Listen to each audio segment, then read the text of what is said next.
Buying a home in Omaha? Don't get burned. Before you sign anything, watch out for these 10 red flags that could cost you thousands of dollars, or even worse, leave you in a home full of hidden problems, from sneaky foundation issues to costly neighborhood surprises. I'm breaking it all down so you can buy with confidence. I'll even share one red flag that has nothing to do with the house itself. So let's get started. Number 1, foundation cracks and structural issues. Large cracks, bowing basement walls, uneven floors, or doors that won't open and close properly can be a sign of a foundation issue. The type of soil and the freeze-thaw temperature cycles in the Omaha area can put pressure on a foundation. For example, clay soils tend to absorb water, and that can put pressure on a home's foundation. How do you determine if you have an issue? The best way to tell if you have a foundation issue is to schedule a professional foundation inspection. Remember, according to the most recent version of the Uniform Purchase Agreement from the Omaha Area Board of Realtors, if a buyer elects to perform property inspections, a buyer has 14 calendar days to conduct any and all inspections. This can include a foundation inspection. Now, many local foundation companies will conduct a free foundation inspection. If you suspect a possible foundation issue, I would schedule the foundation inspection first. That way, if it's free, and if there's a giant issue and you want to bail, you can bail without having to perform the home inspection first. Sometimes in a whole house inspection, the home inspector will recommend further evaluation by a specific expert in that area of expertise. For example, it may say something like, have the bowing basement wall further evaluated by a professional structural engineer. Once the home inspection is complete, take the time and review the home inspection report carefully. At the same time, don't dilly-dally. Schedule all the inspections right away. Once your contract is accepted, time is ticking, and it's critical that these inspections are completed within a timely manner. Now let's talk about the roof. When you first look at a home, the first thing you should look at is the roof. Roofs are a big deal in Nebraska. If you can, try to take a look at the seller property condition disclosure statement before looking at a property. In Nebraska, it is required for the seller to complete the seller property condition disclosure statement. When you look at this document, look at the very first question. How long has the seller owned this property? Has the seller owned the property 2 years, 5 years, or in this case, 6 years? The next part to look at is in Part 2, Section A, where it says age of the roof, if known. Now, in this case, the seller has owned the property for 6 years, but doesn't know the age of the roof. So that's telling you that this roof is over 6 years old. An older roof in Nebraska could become an issue. Is the roof even insurable? Many insurance companies will not insure an older roof. When you purchase a home in Nebraska, right after your contract is accepted, contact your local insurance provider. Find out right away if there are any possible insurance issues. Some insurance companies require an inspection by the insurance company before they'll issue your policy. This happens every spring. You might be under contract and a hailstorm occurs while you're in escrow. And if this happens, be sure to have a qualified roofer inspect for possible hail damage. You'll need permission from the seller, but this happens all the time. Last year, I sold a property in Elkhorn, and during the escrow period, we had an EF4 tornado hit the western part of Elkhorn about a mile from this property. The lender required an inspection to ensure that there was no damage to this particular home. The other issue with roofs is replacement coverage versus ACV coverage. Some insurance companies will not insure a roof for full replacement coverage. They may issue ACV or actual cash value coverage. Now, why does this matter? If you have ACV coverage, the insurance company will depreciate the age of the roof. Meaning, let's say your roof is 7 years old, and let's say there's damage to the roof and the roof needs to be replaced. It might cost $20,000 to replace the roof. Your insurance company might say, hey, since the roof is 7 years old, we'll only pay you $8,000 and you'll have to cover the difference out of pocket. If there's a hailstorm and you suspect possible hail damage, do not call your insurance company. Your first call should be to a local reputable roofer. Find out if you have damage, then call your insurance company. Also, with hail, there could be damage to the window screens or dents to the gutters. If you call a roofer, sometimes the roofer will agree to meet with the adjuster to point out these additional items. Nebraska has very affordable home prices. However, our insurance rates are some of the highest in the nation. Be sure to take this into consideration if you're relocating to Omaha. Another reason why you want a local reputable roofer is that some roofing companies will follow the storms, meaning these companies are from out of state and will come into town following a hailstorm. That's why you want to stick with a local reputable roofing company who's going to follow all of the local regulations and pull all of the necessary permits. Speaking of permits, let's talk about unpermitted work. I'm not a fan of flipped homes. When you buy a flip, it can look great on the surface, but it can have some underlying major issues. And who's to say that the work was done properly? How can you tell if a property is a flip? Again, look at the seller property condition disclosure statement. The first question says, how long has the seller owned the property? In this case, less than a year. The second question, is the seller currently occupying the property? And they answered no. And then you proceed to the next part where it says, if no, has the seller ever occupied the property? In this case, no. That's telling you this is a flip. Another dead giveaway is the description and the photos. It might say newly remodeled or updated, which is great, but did the contractors or did the flipper pull the proper building permits? Why does this matter? Well, it matters. Flippers want to save as much money as possible. When a permit is pulled, the city of Omaha is going to require someone from the city to inspect the work to make sure that the work was done properly. What happens if you buy a home and something happens and a permit was not pulled? Well, your insurance company is going to conduct an investigation. And if they see that permits were not pulled on the work, well, then your insurance company might not cover the damage. One resource that's available is permits.cityofomaha.org. If you want to see if a permit has been pulled, another resource is omahapermits.com. Many flippers are completely unaware that the work they are doing may even require a permit, or they know and they just want to be able to save time and money by avoiding the permit process. Just as an example, we will type in an address of a home I sold last month to a couple who I helped purchase a home who found me as a result of this channel. This was a new construction home, so obviously the builder had to pull permits. Go to omahapermits.com. You don't need an account or password. Then along the top, go to permits and then scroll down. And then we're going to type in the street number, in this case, 11109, and then the street name, in this case, Baker, and then hit search. Now it'll show all the permits pulled and their status. Obviously, a builder understands the process. A home flipper, that's another story. Let's say you're looking at a home. One of the things you can look at is the breaker panel. Inside the breaker panel, if the work was permitted, the city of Omaha will have a blue inspection sticker indicating when the inspection was done.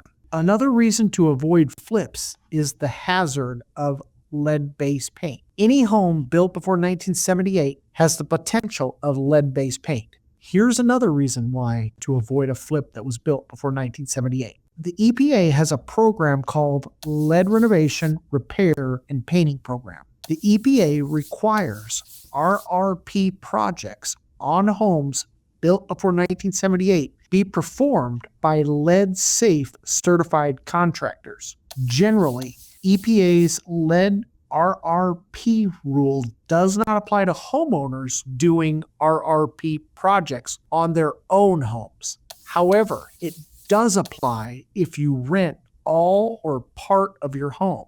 operate a childcare center, or if you buy, renovate, and sell homes for a profit, i.e. a house flipper. Personally, I would avoid flips completely, and I would really avoid flips pre-1978 like the plague. Right now, I know of one landlord in the Omaha market who settled a lawsuit over RRP to the tune of $1.2 million per child, meaning there were 2 kids involved. So he settled for $2.4 million. Let's talk about the buyer-broker agreement. The next red flag is not even about the house. It's more about the agent you hire. Buying a home last year fundamentally changed. This stems from the $418 million settlement between the National Association of Realtors and the plaintiffs in the Sitzer-Burnett class action lawsuit. As of August 17th, 2024, before you can tour a home with an agent, you are required to sign a buyer-broker agreement. This agreement spells out exactly how much compensation is received by the agent and how long the agreement is in place. This is a legally binding contract. When you sign this agreement, you agree to pay the agent's broker the agreed upon fee. Remember, there's no such thing as a standard commission. Compensation and commission are 100% negotiable. Once you are under contract, you are contractually obligated to work with that agent. Unless you don't want to work with that agent, then don't sign the contract. Here's the red flag. The length of the contract is also negotiable. Read the contract. Don't obligate yourself to a long, lengthy contract. Some agents get really sneaky and they put you under contract for an entire year. If you sign a 2 or 3 month contract, and if you need more time, you can agree to extend the contract. You might want to include some verbiage or a cancellation clause if you're unhappy with your agent. Now let's talk sewer scope inspection. If you're buying a home that was built before 1990 in an older neighborhood with mature hardwood trees, and if the main plumbing stack is made of cast iron, then you should strongly consider doing a sewer scope inspection. Another tell is if there's a rubber drain-out plug on the main stack. That means a plumber has accessed the main stack for some reason. You should also look at the seller's disclosure statement. On page 3, in section D, question number 7, has the main sewer line from the house ever backed up or exhibited slow drainage? Again, look at how long they own the property and if they answered yes. Now, in this case, the seller has answered yes. In this case, they explain the condition in the comment section. Sewer main replaced in 2020 with an exterior cleanout installed. Remember, the seller disclosure statement is only as good as the person filling it out. It is a reference point, but it should never be used in place of an inspection. Also, not every property is going to have a seller property condition disclosure statement. If the property is an estate sale, new construction, or a bank-owned property, those types of properties are exempt from the seller disclosure statement. Many times, you'll find a seller who may have lived in the property for a long, long time, and they haven't had any issue with the main sewer line.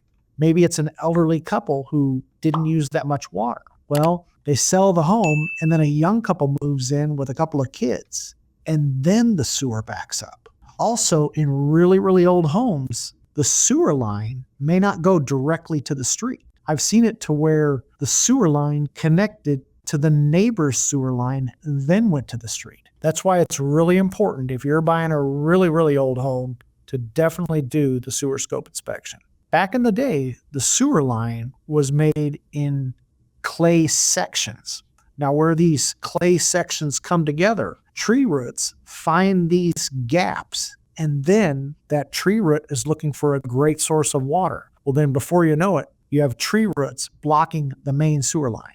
Replacing a main sewer line is expensive, and you're responsible from your home to where the sewer line connects to the sewer line in the center of the street. A sewer scope inspection will set you back about $275, but it's the best $275 you'll ever spend when you're buying a home. Let's talk water intrusion into the basement. How can you tell if you have any potential water issues in the basement? The first indicator will be the smell. Do you smell any musty odors in the basement? Now, there's a saying in real estate that goes like this: if you can smell it, you can't sell it. Another tell is when the home smells too good. Is the seller trying to cover something? When the home reeks of air fresheners, it could be a red flag because the sellers are trying to cover the smell of the musty basement. Another red flag is when there is paint in a place where there's normally no paint. For example, let's say there's paint on a basement cinder block wall. Sometimes that's an indication that the seller is trying to cover up a wet basement. Another indicator is when you see a corrugated tube leading from a gutter downspout extension. That's an indication that the seller is really trying to divert that water away from the foundation. If you're in a basement and you see mold on the walls, or if you go downstairs and there's 12 inches of drywall at the bottom of a wall that has been removed, that could be a sign of a potential water issue. The holy trinity when it comes to a dry basement are gutters, downspouts, and grading. Look at the overall grading around the home. You want to see the ground slope away from the home. If you see clogged gutters, or even worse, little plants growing out from the gutters, you could have a potential water basement issue. Water in the basement or in the area around the foundation could lead to future basement or foundation issues. When in doubt, have the home evaluated by a professional basement waterproofing company. Let's look at some neighborhood red flags. The first thing a buyer is buying is the neighborhood. Look at the surrounding homes. How are the surrounding homes maintained? Are their yards cleaned and well kept? What about excessive noise levels? What about unusual smells? For example, there's a Tyson's food processing plant in Millard near 132nd and Q. At certain times of day, it can really give off a strong odor. Another word of caution is the lead Superfund site. Omaha was once the home of the Asarco lead smelting plant in downtown Omaha. This plant operated for 125 years, and it resulted in the largest lead Superfund site in the country. Today, when you visit the area near the CHI Health Convention Center, the Bob Carey Pedestrian Bridge, the Lewis and Clark Landing Park, and the STEM Learning Center, the Illuminarium, that entire area used to be the Asarco lead smelting plant. The lead smelting process spewed toxic lead levels all over much of what is now North and South Omaha. The cleanup took nearly 15 years, and the site boundary encompassed 40,000 properties and 27 square miles. Today, if you want to see if your property is in the lead zone, you can visit the Omaha Lead Registry by visiting omahalead.org. You can see the results that if a particular property has undergone remediation. I remember when my kids were little, when you took them to the doctor would ask, what zip code do you live in? Certain zip codes were in the areas with elevated lead levels. Another research tool about neighborhoods to use is the Nebraska Sex Offender Registry. You can type in a specific address and see if there are any registered sex offenders in the area. You might find a great home only to find out there's a registered sex offender right next door. Another red flag is when the home has been sitting on the market. Buyers get skittish when they see a home that's been sitting on the market for an extended period of time. If you're a seller, the best time to get the most amount of money is when the home first hits the market. This story dates back to the great financial crisis back in 2008. I used to work expired listings. Now, an expired listing is when a home is listed for a certain period of time and then the home does not sell. And then the listing contract expires. Well, I would contact sellers after their contract had expired and I would list their property. Now, this particular seller was on the market for 8 previous times. I was his 9th agent. This home was near the Gerald R. Ford Burt site, a beautiful home near Hanscom Park. And this home was listed back in 2009 for just under $225,000. Now, when I interviewed for the job, the listing had expired for $185,000. And when I interviewed, I asked the seller, hey, did you get any offers? And he said, well, when it was first listed back in 2009, I got an offer for $203,000, but I didn't take it because I didn't want to give it away. Well, fast forward 3 years later, he ended up selling for $139,000. Now, what happened, that home got stale to the marketplace. Long story short, price your home right from the start. And sometimes your best offer is your first offer. Another red flag is when the home is selling as is, or the seller will not allow an inspection. That's a giant red flag. However, just because the seller is saying it's being sold as is, doesn't mean you can't write an offer with an inspection contingency. You can always ask. That doesn't mean the seller will say yes. It's your offer. You can write whatever you want.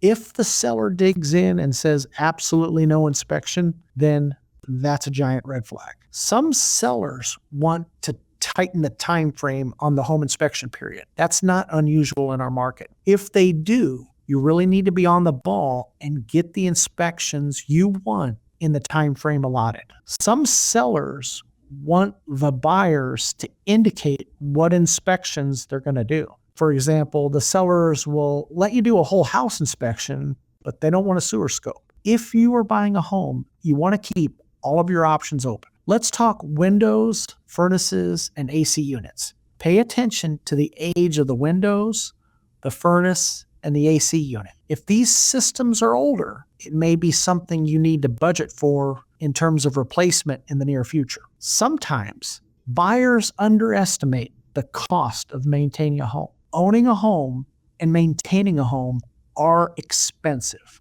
Keep this in mind. When you rent, the maximum amount you pay each month for housing is your rent payment. When you buy, the minimum amount you pay each month for housing is your mortgage payment. Let's talk excessive HOA fees. If you're buying a condo, pay attention to the HOA fees. When you buy a condo, one red flag is if the condo regime is not eligible for FHA or VA financing. This is a red flag. For some reason, the bank is not willing to loan on the property because of the financial stability of the condo regime. Remember, carefully review the financials of the condo association. This doesn't apply to Omaha, but after the condo collapse in Florida, some condos were being hit with a giant, large, one-time assessment. And if you want to learn more about the Omaha market, be sure to check out this next video, and you make it a great day.